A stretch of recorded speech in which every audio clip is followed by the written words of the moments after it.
We spent so much time talking about the quarterbacks, but give me a couple of your other takeaways from OTAs. I mean, there were a lot of subplots. There's a lot of players running around. There's a lot of great stories out there. Drake Jackson, I thought was incredible looking. There were a number of guys in incredible shape. Marcelino McCrary Ball looks like he's going to be primed for a bust out year. Javon Kinlaw was extremely lean. I'm sure that was by design. Um, Give me your takeaways. What stood out to you at the OTAs? Yeah, you just mentioned Marcelino McCrary Ball. I was not surprised, but I noted that he was playing middle linebacker throughout that Yeah. entire practice. Fred Warner was there. Fred Warner was sort of coaching on the sideline. He was in his uniform, but he didn't practice, and so Fred Warner was in Marcelino McCrary Ball's ear hole the whole time, coaching him up. And McCrary Ball is just a ball, a McCrary ball of energy. I mean, he is a very kind of talkative guy. He's fast on the field. He's going to be somebody to watch. I mean, it's a Yeah. really, really talented, young and talented linebacker group. With him, with D. Winters, with Jalen Graham, those are the two draft picks. So it's going to be some tough decisions for this team at that linebacker spot. But I think that they're set up very nicely for the future there. And a lot of those guys will play on special teams as well. I agree with you on Drake Jackson. I was looking a little at Kalia Davis, who Yeah. might as well be a rookie this year. He didn't get to practice very much at all last year. It was basically a redshirt season for him because he was coming off an ACL that he suffered at Central Florida, and he looked good. Again, there wasn't much offensive line, D line, but they like him because of his quickness. They think that he can be one of these kind of Kevin Givens like quick off the snap interior defensive linemen. And I was watching him during the drills portion, and he seemed to be just that. So he's another young guy to watch. The guy who jumped out the most to me was Isaiah Oliver. Yeah. The And I Nickelback. saw him and I saw that number 22, and that's sort of a seldom used number on this team. It's not one of the retired digits, but for one reason or another, no one's had it for a while. Terry Jackson, a running back when I first got on the beat, had it, and then Carlos Rogers, a really good cornerback when Vic Fangio was coaching things, had it. But it's been on mothballs until this year, and Isaiah Oliver has it, and he's a big guy, and he's got very long arms, and he's able to kind of cover a big swath of the field. He had 3 pass breakups just in the 7-on-7 session. He was all over the field. He looked really good. And then the other guy was Ronnie Bell. And Yeah. he was prominent in the rookie minicamp earlier this month and was the most prominent receiver in this OTA. No Debo Samuel, no Juwan Jennings, no Brandon Ayuk. So it was a lot of second and third string guys in there, but he looked good, and he's we can definitely say that he's off to a very strong start. That was it's funny. The last two drafts, when the Niners drafted Purdy, I'm like, what? Why would they take a backup quarterback, with a draft choice? I mean, it just made no sense to me. And then this draft, when they drafted Ronnie Bell, I was like, why? Why? How is this guy even going to make the team? He doesn't run well. He's not big. And now rookie mini camp and now this OTA period, this guy's got incredible ball skills. And you think about who's the best receiver in the game. It might be Cooper Kupp, and he ran 4.62, and he's not the biggest guy. I'm not saying Ronnie Bell's Cooper Kupp.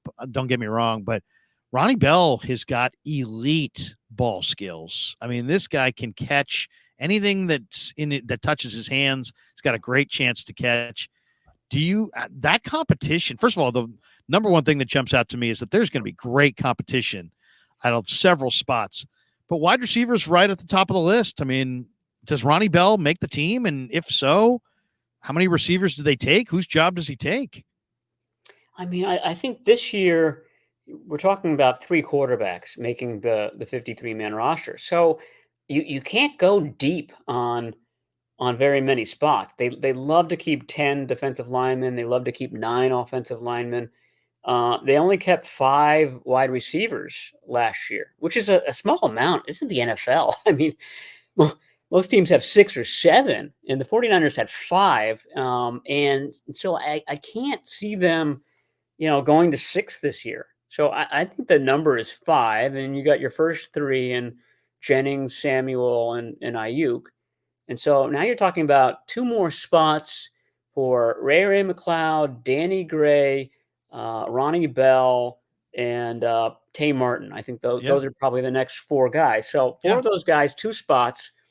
Um, Bell also returns punts, which I think is a big deal.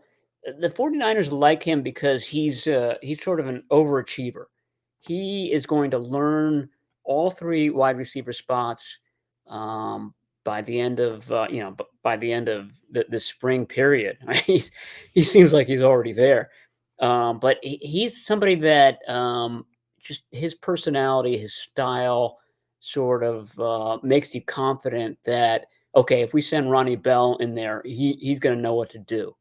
And the fact that he can also play on special teams, to me, Bell and Ray McLeod are kind of competing for the same spot.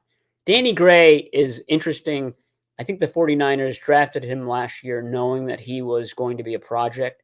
And so the fact that he had 1 catch all season long really isn't as bad as that implies. There's some built-in patience there, I would say, and he's by far the fastest guy on the team. And Shanahan always wants to have one of his receivers being a burner. So I tend to think that he's going to make the team. And if I'm right on that, then that last spot is between Bell and Ray McLeod. We appreciate you greatly, Maddie. 2 last ones. One, who do you think's got a better chance to actually earn a starting gig this summer between Darrell Luter Jr., who's probably going to compete with Demo Lenore, and Jair Brown, who was essentially their highest pick, who competes with Tayshaun Gibson?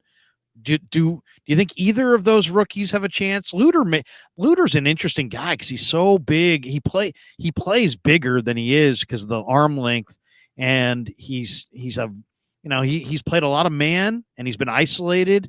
Where they're playing zone on the other side, they're playing off coverage on the other side, but he's on the line of scrimmage playing bump and run, and he's good at it. What do you think? I mean, Luter really, to me, look good in this OTA, but it is just the OTAs. Does Luter or Brown have a chance? Either of them have a chance to earn a starting job, or do you think Lenore and Gibson will be the starters?